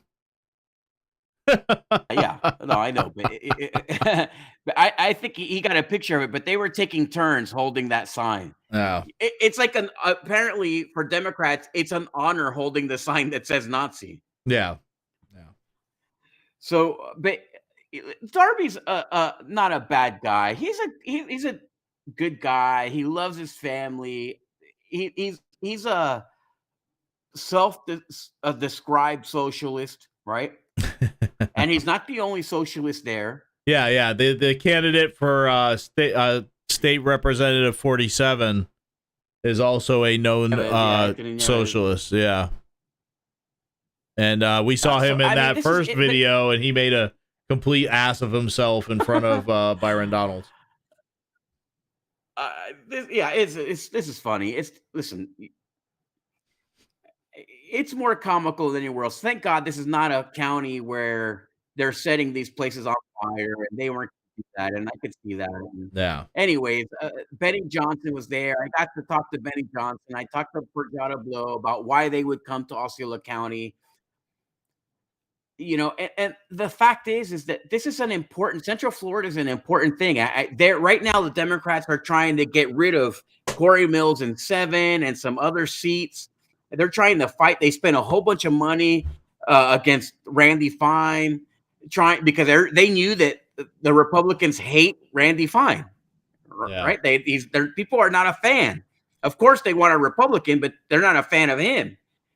And these things are important. If you're a Republican in Osceola County, if you're a Republican in Orange County, if you're a Republican in Seminole, it's now time to step up. It's now time to turn on the intensity. And I don't mean negative intensity. I mean, it's time to turn on the amount of effort and the amount of pressure that you put on your local elected leaders to do the right thing.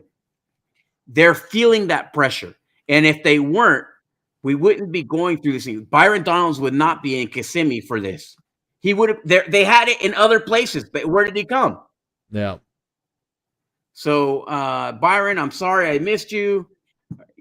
Byron gave me the honor to me of endorsing me in my race, and I appreciate that. So I wish I could have been there with him, and at least at that moment. But this is an important county for Trump, and I think that a lot of these seats could be lost. And if it wasn't so corrupt, it would have switched already. No.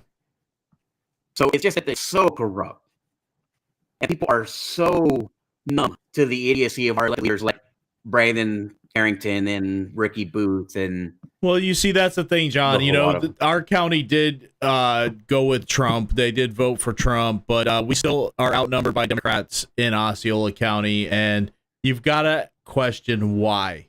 Why is that still the case?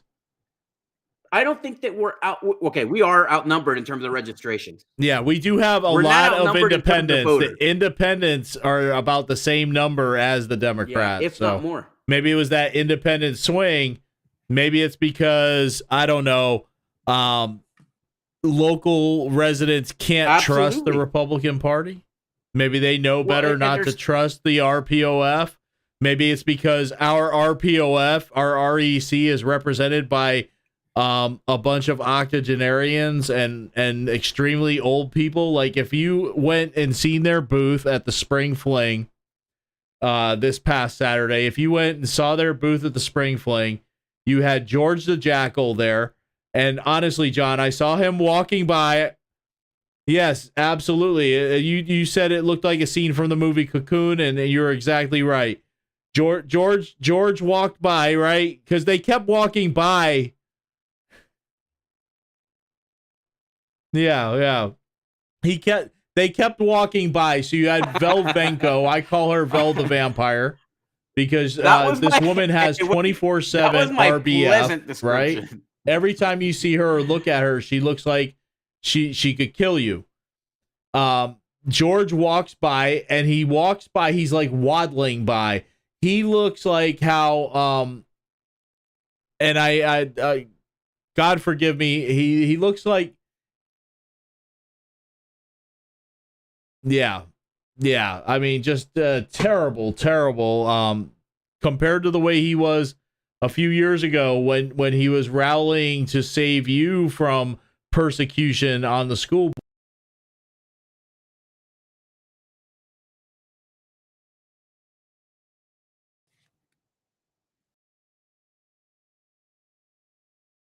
board. And to the person he is now, who is trying to have all of us arrested on December 3rd for attending an REC meeting, an election. All right. This is who George Jackow is. So anyway, it was him and Vel. That's a great way to describe the downfall of his character, right? Yeah. His physical being has deteriorated just as much as his character and integrity. Yeah. Yep. Over the last couple of years. So it was him, Vel Venko, and Jane Smithers, and that's who was there representing the REC, right? And I think Joel actually stopped by. I think Joel stopped by for a quick photo op. I didn't see any photos put up from them, but and then that was it. And they rented two booths. So if that's your representation for our local REC, is those old fogies, right? And people are walking by, and most of the people are going to be middle-aged, younger people. Why would they even consider joining the Republican Party when that's the representation that the party has? It's horrible. Well, listen, let's say that they did, and then they met them. Why would they stay? Yeah.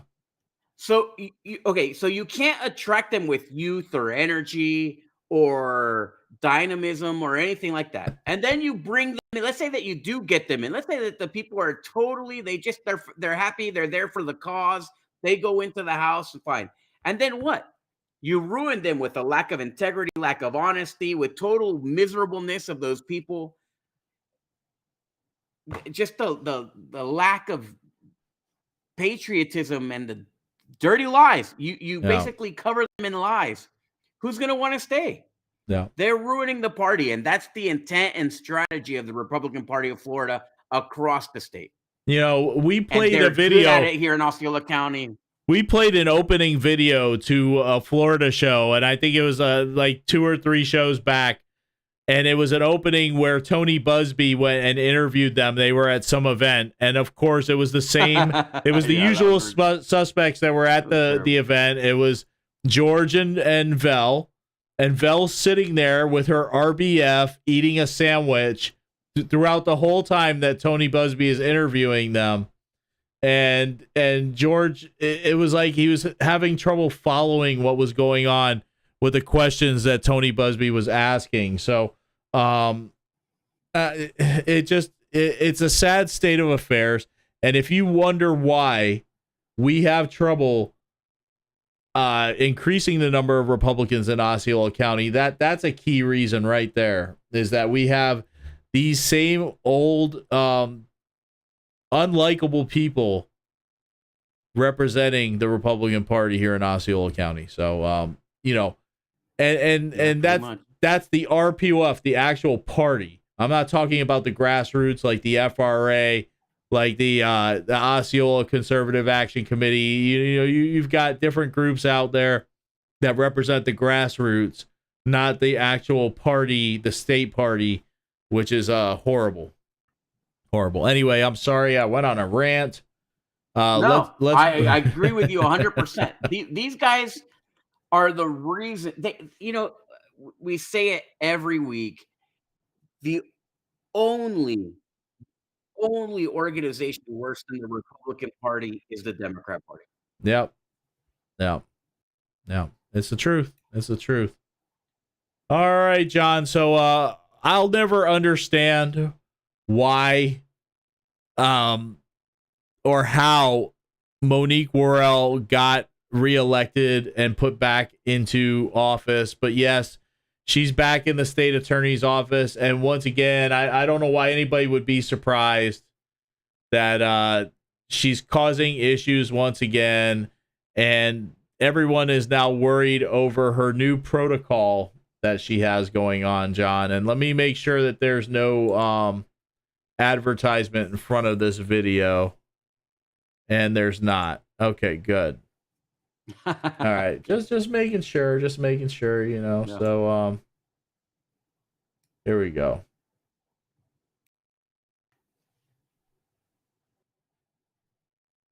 Oh, there is. Oh my God. It didn't start out that way. Man. Didn't start out that way, but well. Yeah. That's fine.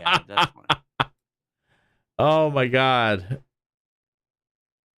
I'm not gonna put it on for him, but this guy, I don't even know who he is. But anyway, yeah, we'll have to find out. We have to find out. Some liberal lawyer. I don't know. I don't know who it is. I'm just fair and fair. I hope that they're Republicans. Yeah. Story at 5:30. Attorney. All right, let's see if it'll play out. Rolling. Told warrant for a suspect before sending the case to her office. Fox 35's Matt Trezza is joining us. In her office. Yes, that's right. Details on this case. State Attorney's office here in Orlando, Monique Worrell's office, General, for permission to hire 13 new.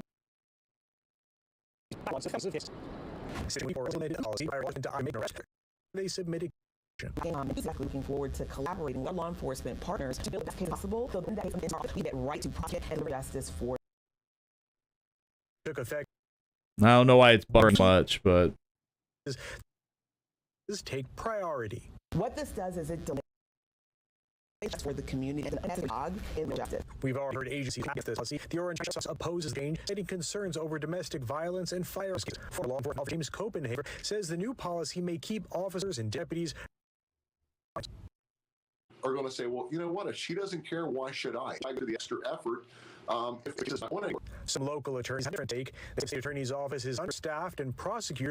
On the side, get a lot of things because we keep getting new prosecutors because everybody keeps getting shuffled around. Because now you're being asked, the state attorney's office is being asked to be. There's the ultra liberal lawyer right there. That's not their job. Local attorneys say both sides are trying to hash out responsibility, almost like two ball. Where maybe a center fielder and a left fielder both have an equal chance at catching the ball, and they both let it drop right in between them, and they're looking at each other. Hey, you should have gotten it. You should have gotten it. And that's kind of what we're dealing with here. Former Orlando Police Chief Orlando Rolone says both sides need to find common ground. Hopefully what they'll do is do just that. Return to the table, discuss it further, and come to a conclusion as to what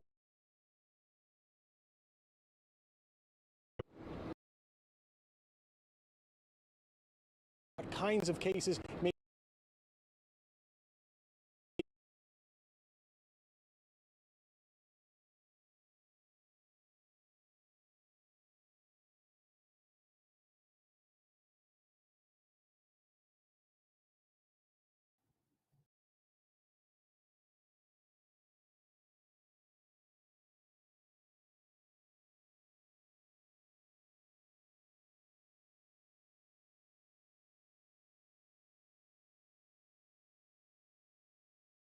be excluded from this new policy. Live in downtown Orlando, Matt Trezza, Fox 35 News. Matt, thank you. All right. So, yeah, there you go, John. And Monique Morel. Monique Morel, this is deja vu. She's the only person that will hire 20 more lawyers and accomplish less than before she got there. I think that there's a very low chance that she survives her term because she only got there because of Soros. No. She only stays there because she covers 2 blue counties. There needs to, and one of the reasons was that this whole just terrible process that they did with Tom Fighter and everybody else fighting, and that was terrible. No Republican's going to feel good about voting under those circumstances. No. So they killed the vote. The Republican Party killed itself. They had no chance. So they had very little chance to begin with. But it would have been way better if they had just done that the right way. Man, I mean, don't get too political with these elections. What we need is just honest, fair elections. Worry about legislative that keeps our elections clean and free. Yeah. And don't try to deceive the American people. And if you lose an election, you lose an election. If you lose the election because you can't win the election, then you gotta extend your campaigning time out. You gotta work harder. If Republicans ever want to be successful in Orange County, party needs to organize and fight prior to the election.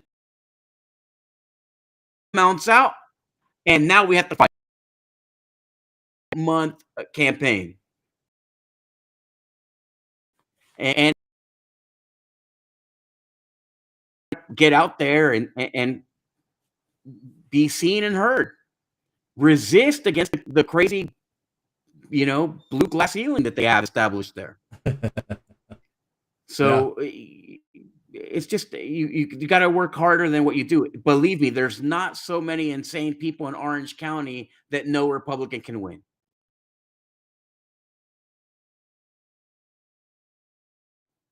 There's just a lot of them. Yeah, there's a lot of them. But it can happen with the right candidate and the right amount of money. It can happen. It's just that they don't want to really win seats. RPOF doesn't really want to win seats. Doesn't look that way. They don't want the spotlight on them with a super majority. No.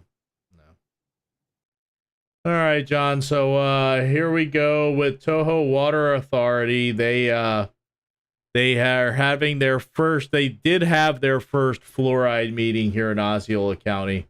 Yeah. And I guess we'll check that out.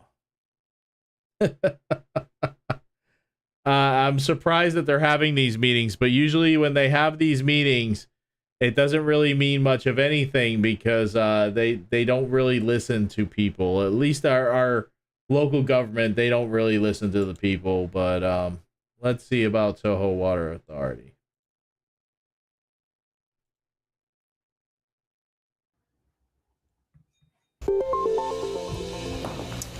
Our top story tonight, U.S. Health Secretary Robert F. Kennedy Jr., he says he is going to tell the CDC to stop recommending fluoridation in drinking water. Yeah, his remarks coming now after an event in Salt Lake City on Monday afternoon. Kennedy says he's also working on building a task force on the issue. Now, last month, Utah became the first state to ban fluoride in public drinking water. Water systems across the state must shut down their fluoridation systems by May 7th. Now, here in Florida, multiple cities and counties have taken up the issue recently after State Surgeon General Dr. Joseph Ladapo raised concerns. Now, Toho Water Authority leaders held the first of 4 community meetings today to discuss water fluoridation, this in Osceola County. Spectrum News 13's Brandon Spencer, he is joining us live tonight to tell us more about the goal of these meetings. Brandon. Well, Tammy Curtis, the Toho Water Authority says they want to be as transparent as possible when it comes to discussions about fluoride as the conversations start to get louder at the national level. Now, the Buenaventura Lakes Library was the host site for our first of 4 Toho Water Authority meetings to discuss fluoridation. The water provider hired Corolla Engineering to share the history of fluoride and what levels are considered dangerous. They want to make sure they hear community before decision is made to continue or end the current fluoride treatment for their consumers in Osceola and South Orange County. We want to know their thoughts on fluoridated water, the supplemental fluoride that adds to its water supplies, and we want to really know their thoughts because they're the ones who are drinking it. Residents that attended Monday's meeting say they should have heard, but there also online comment form available. Something I want residents to take away. Go for it. We want to know what they're thinking because they're the ones that are drinking it. That might be the dumbest statement I've ever heard a PR person ever say. Are you telling me that if we want to know what they're thinking because they're the ones that are drinking it? That might be the dumbest statement I've ever heard a PR person ever say. Are you telling me that if it doesn't make any sense? You would think that she would say, we want to find out the truth about fluoride. And if the truth is that fluoride is dangerous, we're going to make sure that we educate the public on this issue so that they can come up to a reasonable conclusion. No. Not, I don't care. Yeah, it's got some feces in it, but they're the ones that drink it. What the hell? It's just, Toho is,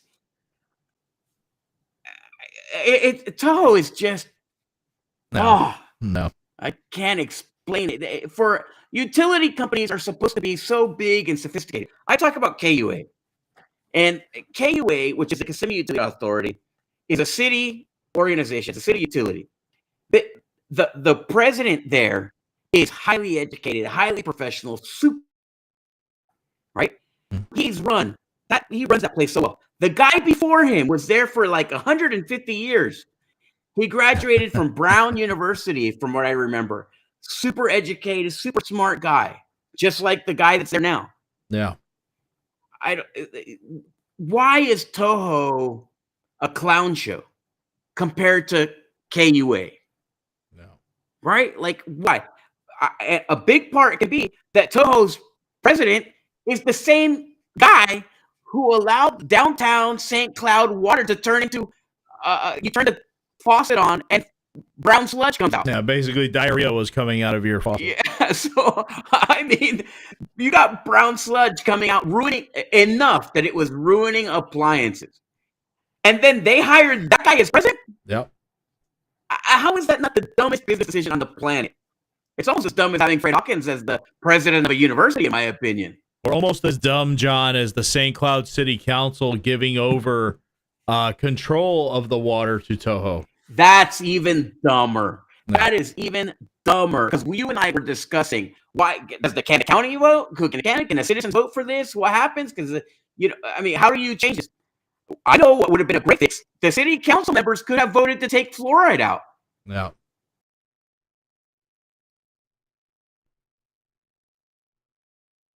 Yep.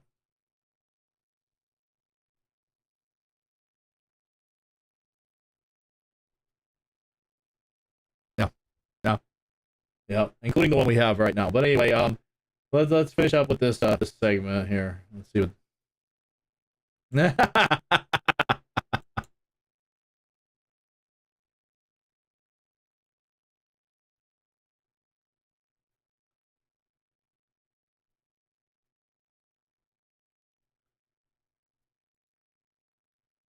Yeah.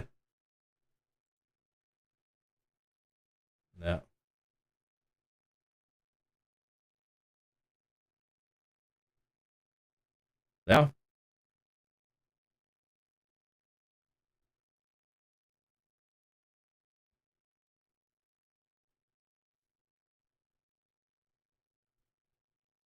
No. More than just Toho. But that's not what Toho should be saying. No, not at all. Toho should be telling you all recent studies have shown that fluoride is not going to help your teeth and it's a danger to your body. Yeah, absolutely. Is that they will be taking feedback from those meetings, those like comments, and providing them to their board of supervisors to review in June. All right, Brendan, can you break down the numbers for you? Why are people so concerned about fluoride? Well, opponents of fluoridation are saying that there's research that shows that fluoride levels above 1.5 milligrams per liter can cause the cognitive impacts in young children. But the Toho Water Authority says that their fluoride water levels are only at 0.7 milligrams per liter. Reporting live in Osceola County, Brandon Spencer, Then what Special happened News. in the water? No. All right, Brandon, thank you so much for that live report. Well, other Central Florida communities, they have already had their own discussions and notes on fluoridation, like Mary and Tavares leaders. Yeah, I was gonna say, John. I'll give Spectrum News 13 credit because their website works very well. Video whatsoever. I mean, can't say the same for Fox News 10, where we had tons of buffering. But that news ever seen in my reporter. This is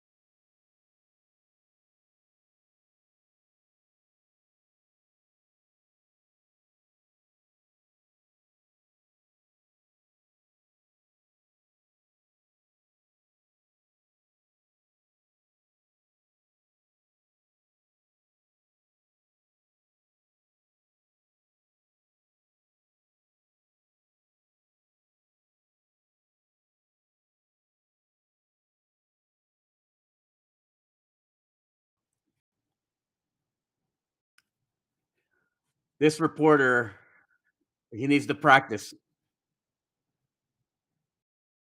stay on the job. I mean, it was really bad, John.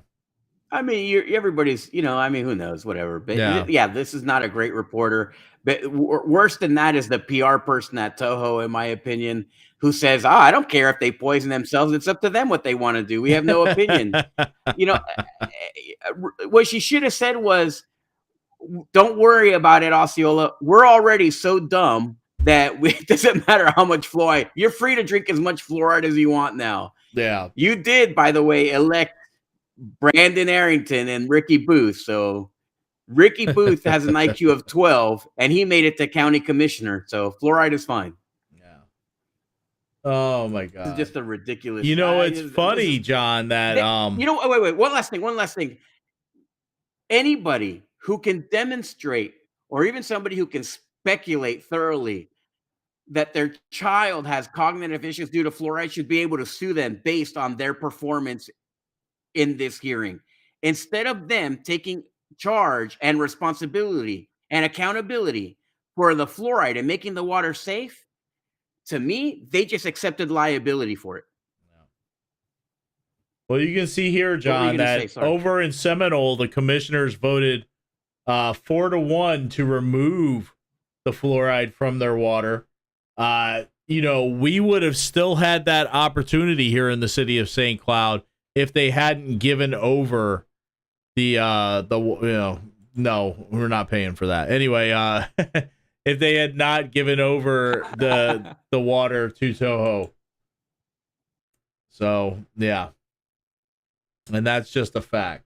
So anyway, all right, let's move on from there. This is probably the most ridiculous story that I've seen as of late, and leave it to our friends at Channel 6 to be talking about this. Yeah, Kissimmee and Osceola County use tree planting to balance growth. Yeah. Tree planting. Oh my God. Tree planting to balance growth, John. And yeah, this is the thing. And it shouldn't be a surprise to anyone because we know Brandon Arrington loves to have his free tree giveaways. He does them every year. But yes, here it is. 200 trees planted at Pioneer Village. As the population increases, the demand for buildings and roadways rises, but as this growth could come at the expense of the environment, some cities and counties are working to expand tree cover. How are they doing that if it's in one place? In Kissimmee, 200 trees were recently planted at Pioneer Village to celebrate Earth Month. This initiative is part of both the city's and Osceola County sustainability efforts. Viviana Janer, chair of the Osceola County Commission and District 2 commissioner, emphasized the importance of these efforts. We are very committed to sustainability, she said. What we're doing is planting trees from Osceola County's tree farm. I didn't even know they had one. And then trees play a crucial role in the environment. They provide oxygen. Thanks, Channel 6, for all that. This is a ridiculous story. For every tree that they take out to build and build and build throughout Osceola County, they try to put out this story, and they believe that the public is dumb enough to believe that this is going to offset growth, that it's going to balance the growth that's happened here. How much fluoride have our county? That's the number one question that needs to be asked and answered at this point. These guys are eating like chocolate bars made out of fluoride. Okay, the amount of development that's going on in Osceola County, and I'm not somebody who's like against development or whatever. I think that things need to be done in an intelligent manner. That's something that's completely lacking in our plans for the future in Osceola County and on the county commission. But the problem is that you can't. This is an election gimmick that they're selling as something good for the environment. We're going to give you a free tree, right? It's going to have my face all over it. It's going to have a string with my face hanging off of it like a Christmas ornament when I give you the tree. That's purely for Brandon Arrington's primary race. That's it. That's all that is.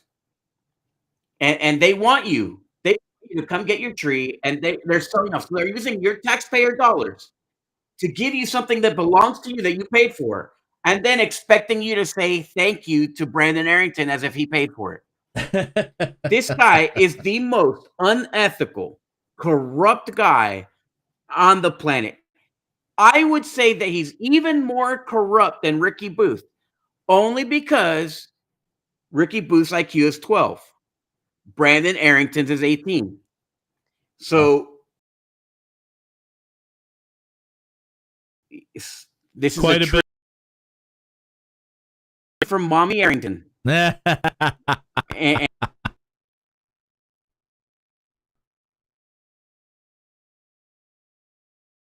That's true. Now, this next and final story for our Osceola County segment, John. These parents, wow, I haven't seen this many people show up to a school board meeting upset in a long time. But here they are. These parents are up. Yeah.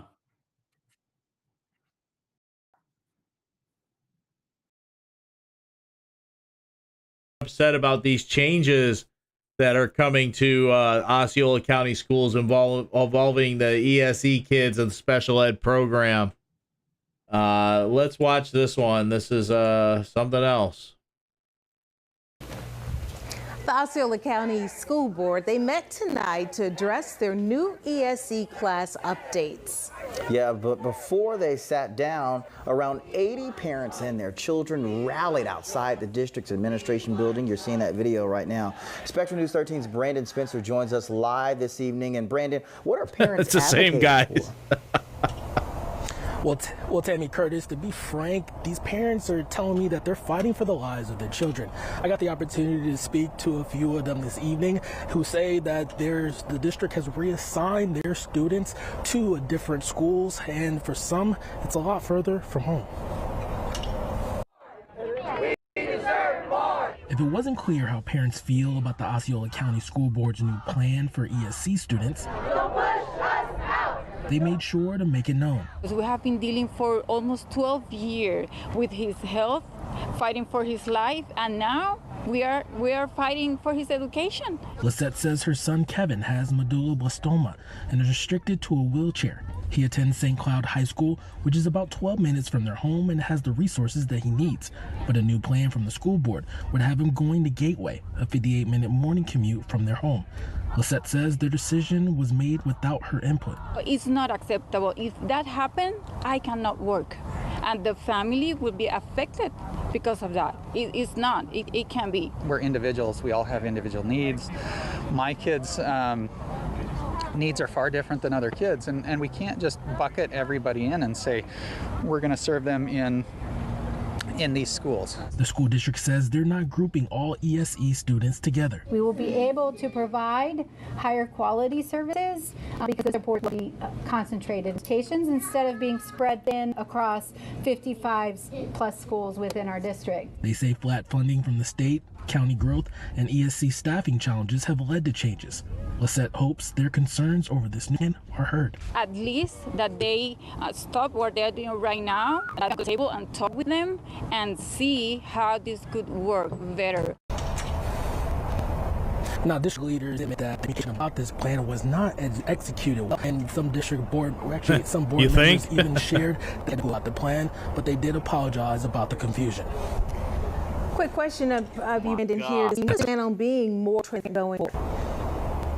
Well, they're urging parents to make questions to contact the staff with a phone call or an individual meeting in order to get them questions answered one-on-one. Reporting live in Osceola County, Brandon Spencer, Spectrum News.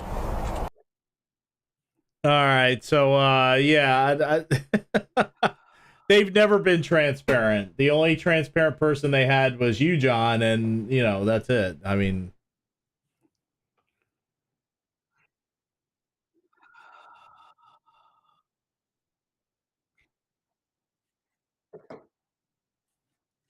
They are absolutely not transparent. These guys are these guys are idiots. The five of them are.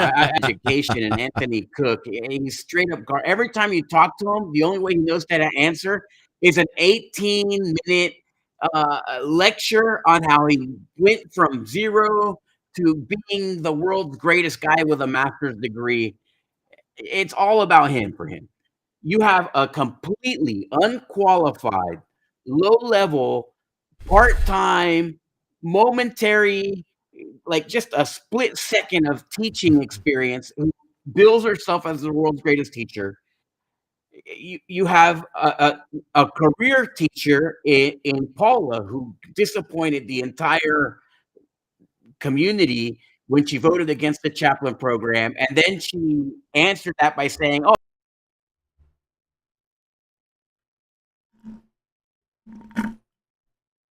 I thought that's what was best for kids." If she had said that at the very beginning, she would have lost her election. Yeah. You know, so she basically deceived the entire community of District 5 in order to get elected. These guys are not the high water mark. The school, and this is the school board member's fault. For a school board member to say that they didn't know that was happening, what kind of idiot are you? You don't know it's happening? Did you not read the agenda? It never came before the school board, and then you never questioned. As soon as parents started having concerns about it, you never had any questions. They had an ESE committee that met where they announced to those parents, maybe they should be answering questions to the people who email them and call them and text them, because I know that Anthony Cook is not answering any of those things because I get the calls instead. Yeah. I have people calling me, texting me, and I have to refer them to the superintendent or to somebody who I know will answer their questions. And I do it silently or whatever. But I always tell them, contact Anthony Cook. He doesn't even answer the phone. I'm not sure he even knows how to use a phone. It's horrendous. This is a horrendous situation at the school district, and I wouldn't say it's the superintendent's fault, because the buck stops with the school board members. They're the ones that vote and decide. If enough people come to the school board members because the school board members are accessible, things change. Yeah. And obviously, these guys are idiots. They work for the superintendent. Superintendent's completely in charge of those 5. They're just there to shut up, have a political career, and get their pet projects and feel good about themselves. But they're worthless. Yep. Couldn't agree more with that. Couldn't agree more with that. And that's all we have for tonight, John. Wow. How long? It was like 2 hours. 2 hours. Listen, thank you. We love you. We lost the feed on Twitter. Sorry about that. We lost the feed on Instagram too. So that was the first time I streamed on Instagram, figured that out. But it's too bad that we lost the Twitter. A lot of people watching. And then a lot of them, I put the link to a different handle, and people started watching it. But of course, not everybody. So too bad. I'm very sorry that happened.